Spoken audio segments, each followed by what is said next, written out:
Olá, sejam muito bem-vindos a mais um episódio do Conversa de Classe. Hoje o nosso tema é especial porque vamos explorar o próprio Conversa de Classe, sua origem, os seus objetivos e as contribuições que ele tem trazido para a educação.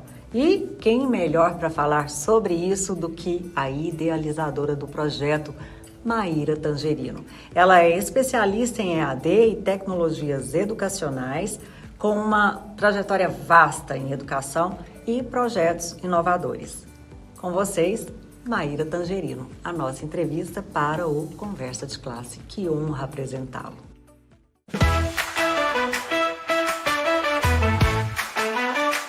Conversa de Classe com Maíra Tangerino. Mentes únicas em conversas plurais.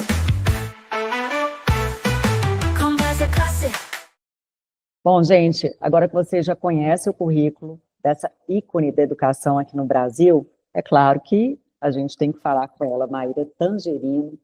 Bom dia, Maíra, que bom, que prazer estar aqui no Conversa de Classe.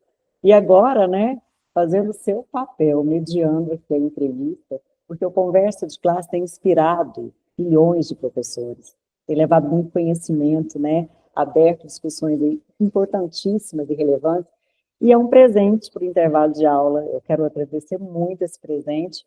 E já começar com uma pergunta, Maíra. De onde veio a inspiração para a Conversa de Classe? Bom, Tati, bom dia, né?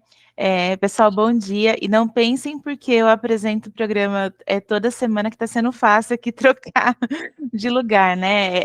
É muito diferente, né? A gente trocar de cadeira aí. E eu tenho a honra, né, de ter você, Tati, uma professora, jornalista, a pessoa que, na verdade, começou, né, esse trabalho. Eu posso ter continuado, mas a ideia veio da Tati, né?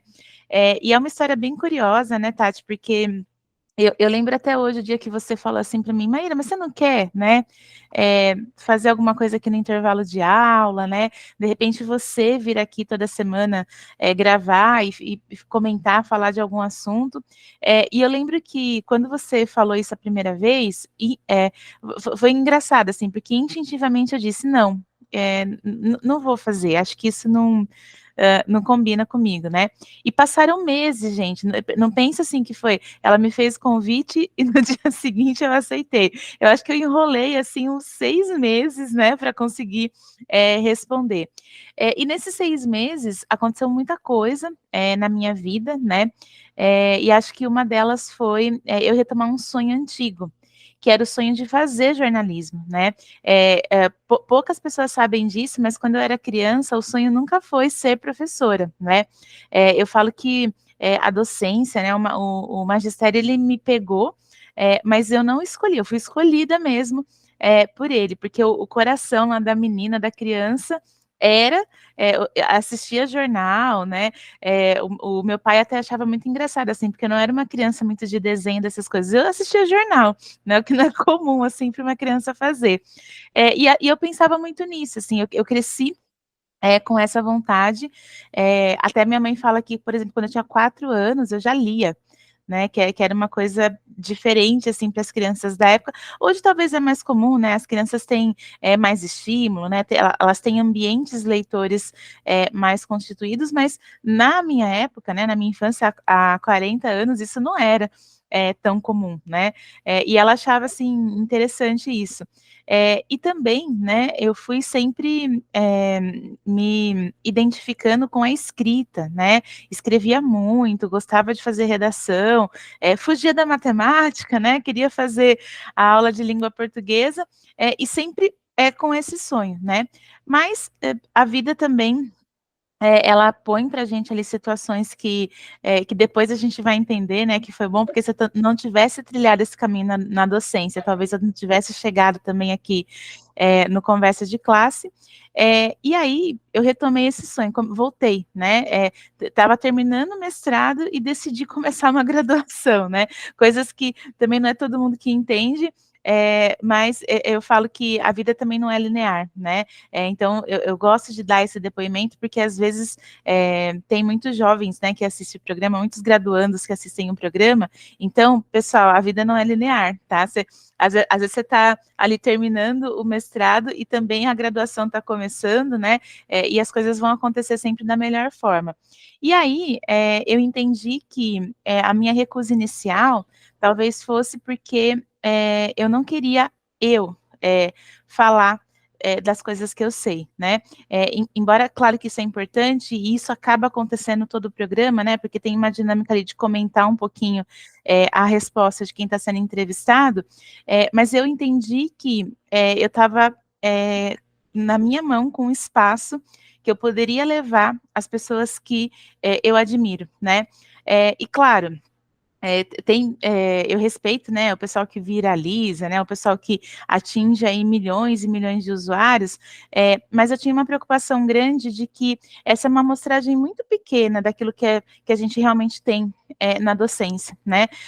A gente tem aí professores e professoras muito incríveis que fazem trabalhos maravilhosos e que eu acho que também deveriam ter esse espaço, né? Eles deveriam ser ouvidos e deveriam ser considerados.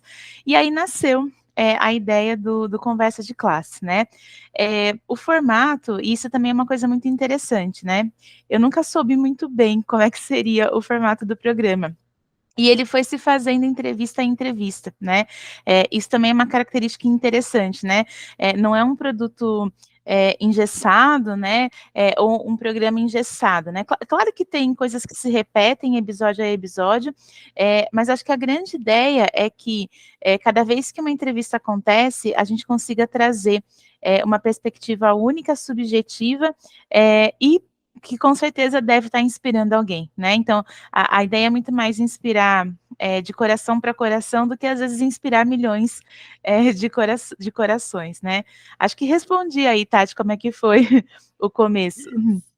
Sim, ele tem inspirado muito, né, impactado também as escolas, né, professores que têm dado retorno para nós, né, para toda a equipe aqui também no intervalo de aula. E assim, o Conversa de Classe, como eu disse, é um presente e está presenteando também, né, os professores e todos os especialistas que têm contribuído, né, que estão participando como entrevistados aqui, estão, assim, também sendo parabenizados agora, Maíra, porque como a discussão tem sido profunda, como tem tirado a gente do lugar, né, ressignificado e feito a gente pensar novas formas de olhar para a educação e de fazer educação. E o Conversa de Classe faz isso. Então, estão de parabéns também os entrevistados que estiveram conosco aqui durante um ano. Olha, um ano de conversa de classe. É gratificante demais poder viver esse momento e esse movimento. E eu tenho certeza, Maíra, que deve ter aí algum momento marcante, um retorno marcante, né, em relação aos episódios que já passaram. Tem algum que marcou e que você quer compartilhar com a gente aqui? Olha, Tati, eu não sei se eu teria só um, né, marcante, mas eu ouço, né, das pessoas muitas coisas depois que o episódio acontece, né?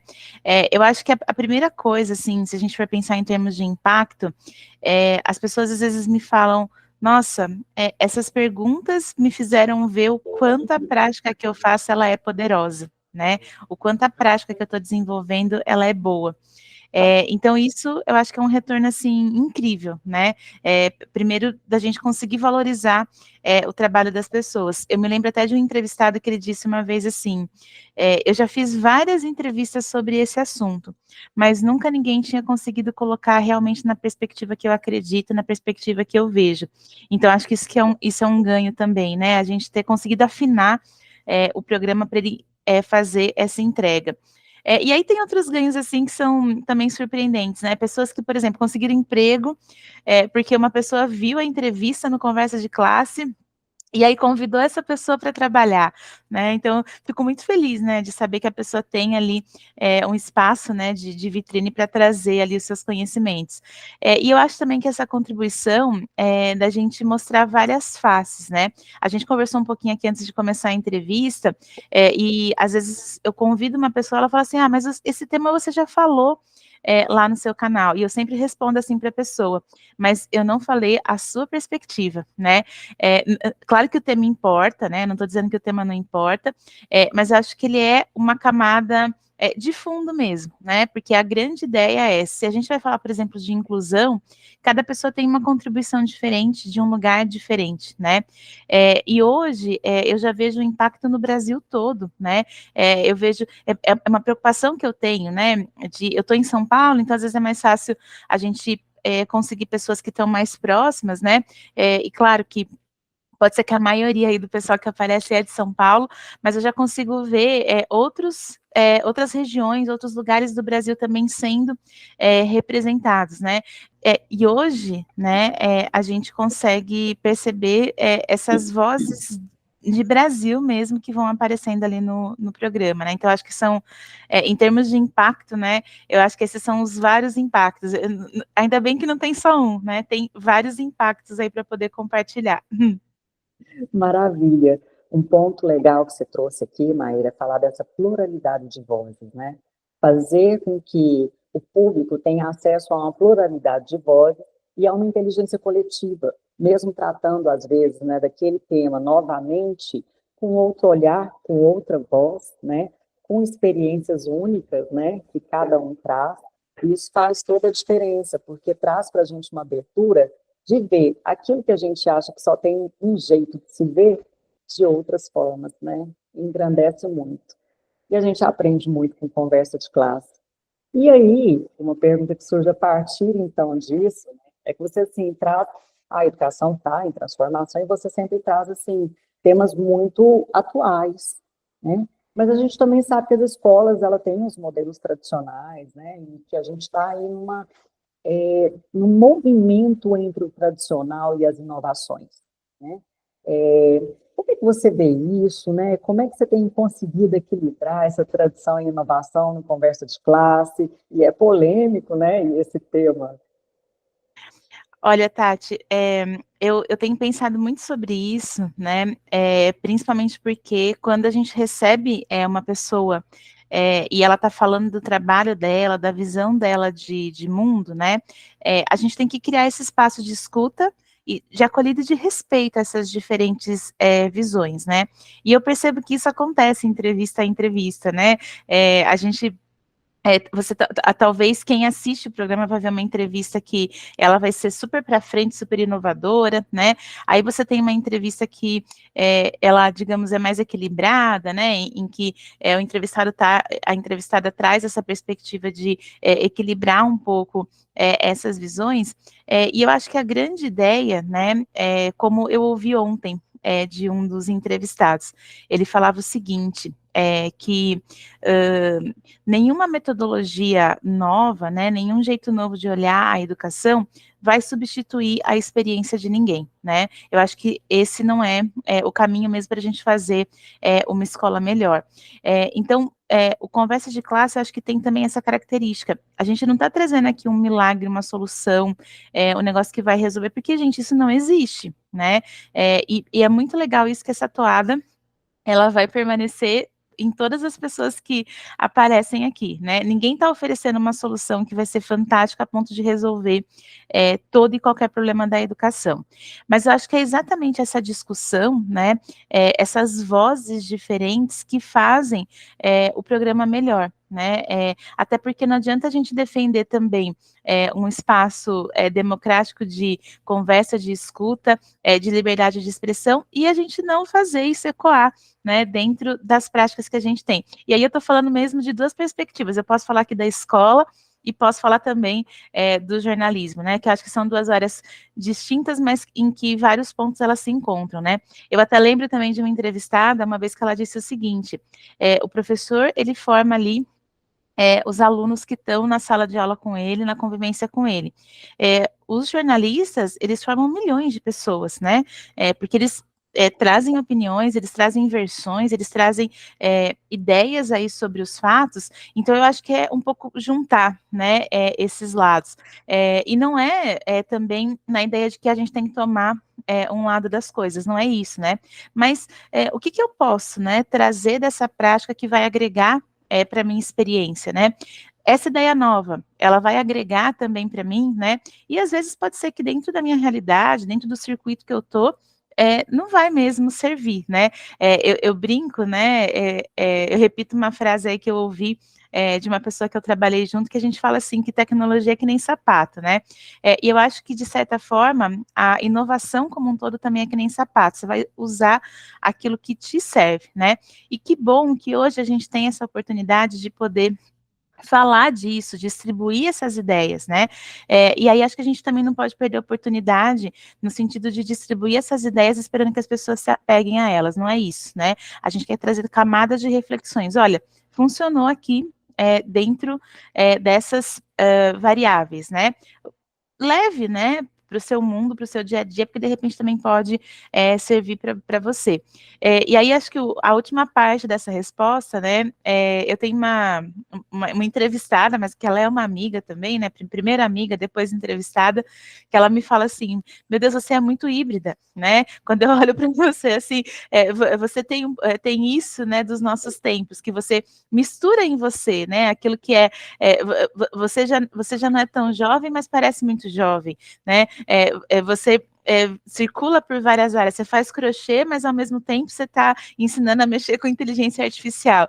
E ela fala assim: eu acho que você, para mim, é o que significa a modernidade, a contemporaneidade é você. E eu acho que eu quero levar um pouco também disso, né? Isso é muito subjetivo, mas acho que é uma coisa legal para compartilhar também com as pessoas, né? Que a gente não pode ficar apegada, a gente pode ser muitas coisas diferentes e acho que essa é a maravilha da vida, né? Bacana. Aproveitando aqui essa deixa que você deu, falando da Maíra, que é híbrida, né? Que é multiprofissional, tem vários talentos. Como é que é o jornalismo, a educação, que é a pedagogia, né? Todos esses talentos seus também artísticos que você tem, né? E que você movimenta todos eles ao mesmo tempo. Como é que é essa experiência que você tem da Maíra sendo construída nisso que você se constrói todo dia, Maíra, você não para, né? Você é um movimento total, um furacão, um bom furacão, e inspirando tantas pessoas e levando tudo isso para o conversa de classe, aqui para o intervalo de aula. Tudo isso que te constrói, a gente vê também no conversa de classe, né? Como é que é isso e o que do jornalismo e da pedagogia você traz para o conversa de classe, que você sente assim, no seu íntimo de falar assim, nossa, o jornalismo me ajuda nisso no conversa de classe, a pedagogia nisso, sabe? O meu talento como artista, né, que sou nisso, os impactos de tudo que você é no conversa de classe. Eu acho, Tati, que tem uma coisa que é bonita, né, nisso que você está falando, e que eu acho que é uma busca muito pessoal, né? Eu acho que a gente está vivendo tempos em que a informação ela tem um espaço muito relevante na nossa vida, né? E isso é fato, porque eu lembro, né, que quando eu era adolescente, comecei naquela fase assim de, eu vou prestar vestibular, eu precisava me informar, né? Era uma coisa, por exemplo, que eu tive uma professora de redação que ela era bastante rígida até com isso, né? Ela queria que a gente soubesse o que estava acontecendo no mundo. E o único jeito de fazer isso, gente, era realmente sair de casa no domingo de manhã, comprar o jornal e ler o jornal da semana, né? Porque não tinha dinheiro para comprar o jornal todos os dias, né? O jornal foi, né, um tipo de informação cara, se você quisesse manter ter isso todo dia, tanto que era até considerado chique, né? Quem conseguia assinar o jornal e receber em casa todos os dias. Então eu tenho essa clareza assim do meu pai economizar dinheiro, né, para poder comprar o jornal. Ele também gostava, né, mas era mais para mim. E o quanto isso fez um impacto na minha casa, porque todo mundo pegava um pedacinho do jornal e lia, nem que fosse lá o quadrinho, né, a história em quadrinhos, tinha um irmão lendo, a minha mãe se interessando por isso, né, e hoje a gente tem isso muito fácil, né, muito na palma da mão. Se você acorda literalmente, você já consegue saber o que está acontecendo de forma instantânea no mundo. E eu, gente, né, a pessoa apaixonada por tecnologia, ou talvez que tenha vivido essa dificuldade, acho isso incrível. Porém, eu entendo que a gente precisa ter a curadoria mais forte também na nossa vida, porque não é tudo que vai servir para a gente, né? Às vezes a gente está consumindo ali um monte de coisa que é lixo mesmo, né? E da mesma forma que a gente não come lixo, por que será que a gente às vezes consome informação que é lixo, né? Então, para responder a sua pergunta, eu penso que entender de educação para poder fazer o conversa de classe é um fator essencial, né? Claro que eu acho que jornalistas vários poderiam fazer, fariam um programa, mas você saber do assunto muda a perspectiva, né? Porque você sabe ali onde você está caminhando.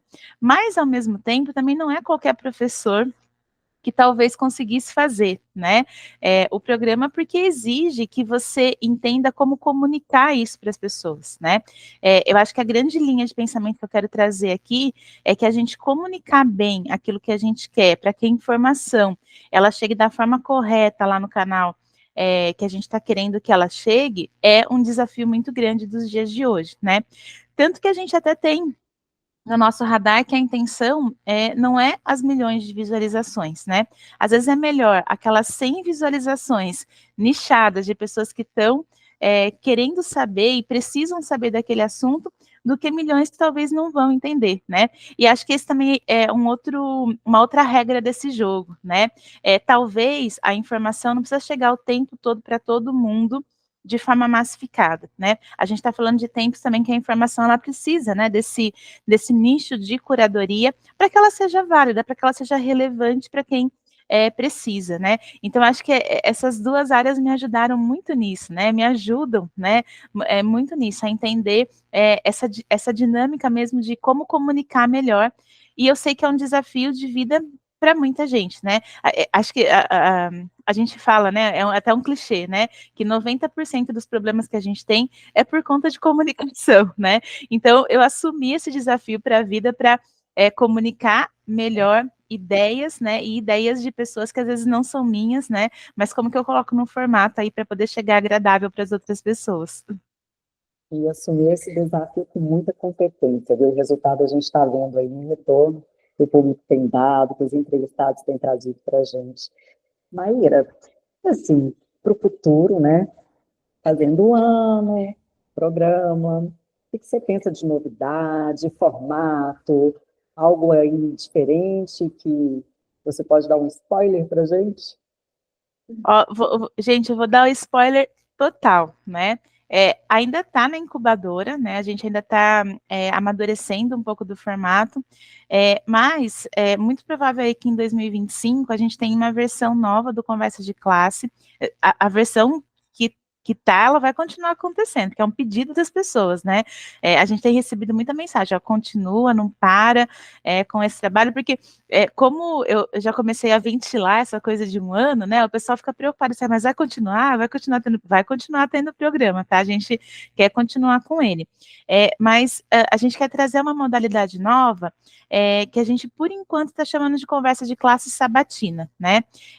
Talvez sejam temporadas mais fixas, né? No sentido que tem um número ali de episódios por ano, né, para a temporada, e nesse formato eu quero trazer outros educadores para sabatinar educadores, né, e a gente aprofundar um pouco alguns temas que eu vejo que eles ficaram abertos e eles têm essa capilaridade para poder espalhar mais, né, para a gente poder esmiuçar mais essas ideias, mas também, né, a gente trazer essa coisa do debate, né, eu até vou fazer até uma brincadeira aqui que é muito contextualizada, né, o debate ele acabou sendo muito desvalorizado pela forma que algumas pessoas públicas levaram algumas situações. E eu acho que a gente precisa resgatar essa essência de que debater, né, é um refinamento alto das ideias, né? É um jeito de você refinar um pensamento e você melhorar isso. Então, acho que eu quero muito trazer esse desafio, assim, e uma provocação mesmo, né, para a sociedade, para as escolas, para os educadores, do quanto é saudável a gente poder discutir ideias, né, com outras perspectivas e com provocações também, claro, né, mantendo a ética, o respeito, né, mantendo aí esse elemento essencial que é o que faz a gente como sociedade, que é o que fez, né, a gente evoluir como sociedade mesmo. Bacana. Ó, mudando um pouco aqui, né, a perspectiva, eu vou entrar num tema sobre mulher, porque eu vejo que sempre está presente, né, nas falas, nos temas, o papel da mulher na educação, né, e o quanto a mulher, né, lutou para ocupar espaços aí, né, a gente sabe que não só na educação, mas em todas as outras áreas também, ela tem lutado, né, para ocupar esse espaço, mas a relevância da mulher na educação, né, ali como mãe, né, como é, membro da família que historicamente está ali mais à frente da educação dos filhos, né? Claro que a gente sabe que os pais participam bastante, mas historicamente a gente vê esse processo mais deixado para as mães, né? Ainda hoje, mesmo com toda essa evolução, a gente ainda vê muito isso, né? Quando vai deixar as crianças na escola, a gente vê mais mães que pais ainda, esse acompanhamento. Na área de educação, a gente percebe mais mulheres atuando, né? E, assim, o papel dela é crucial, né? E diferenciado. Como é que você vê esse papel da mulher na educação? E também aqui no intervalo de aula, a participação delas, né? Voltando aqui para o público feminino, a gente tem aqui na instituição Observatório da Mulher, estou aproveitando para fazer essa pergunta para você. Olha, Tati, uma coisa que eu acho que é um valor, né, aqui para o Conversa de Classe, é trazer a perspectiva feminina, né? Pessoal, os homens, né? Não é que a perspectiva de vocês não importa, porque tem muitos homens também aqui que deram entrevista, e óbvio que vai continuar acontecendo. Mas eu acho que historicamente, né, a gente ainda tem, né, e acho que ainda é uma luta que persiste, né, essa visão de que a mulher na educação ela é uma pessoa que ela está relegada ao serviço mais operacional, né? Ela tem que fazer aquilo que é operacional. Acho que a ideia é mostrar exatamente isso que você falou, né, Tati? A mulher fez sim o operacional que foi delegado, relegado a ela, mas hoje essas mulheres, elas constroem ideias, elas constroem escolas, né? Elas tocam projetos que são grandiosos. Então, acho que é também mostrar, né, que apesar, né, dessa tentativa aí de deixar a mulher no lar, de escurecer, né, a participação da mulher, escurecer não, de apagar mesmo, né, desse apagamento aí do papel feminino, acho que a grande ideia é mostrar, né, o quanto essas mulheres constroem e a contribuição gigantesca, né, que elas têm. E às vezes, né, isso não vai lá para o que está publicado, mas são depoimentos muito potentes, assim, de mulheres falando, eu não achava que eu tinha voz para dar uma entrevista dessa que eu dei, né? E até para contar um pouquinho para o pessoal de uma mecânica que a gente tem, né, por trás aí do Conversa de Classe, toda vez que termina uma entrevista, eu faço os destaques da fala dessas pessoas e mando para elas, né, para elas aprovarem, para depois isso compor lá os Reels que vão para o Instagram, e a entrevista toda fica disponível no YouTube. E muitas mulheres, quando elas se veem falando, elas falam assim, nossa, essa sou eu, né? Eu conheço tudo isso, eu falo tudo isso. Então, também é um jeito da gente trazer o empoderamento, né, feminino, e acho que mostrar essas vozes. É claro que a gente mostra os homens também, e tem entrevistas maravilhosas, mas a gente precisa entender que, historicamente, né, os homens sempre ocuparam esse lugar. E agora a gente está falando de um lugar das mulheres, que elas estão aqui, e que elas também podem ocupar esses lugares e ocupam com maestria, né? Eu tenho recebido muitas mulheres cientistas e elas têm falado sobre isso também, né? São entrevistas, inclusive, que ainda vão estrear, né? Nesse momento que a gente está gravando, elas ainda não estão no ar, mas provavelmente elas já vão estar no ar quando vocês acessarem essas entrevistas, e elas contam histórias incríveis, assim, Tati, como, por exemplo, uma coisa que eu não sabia, né?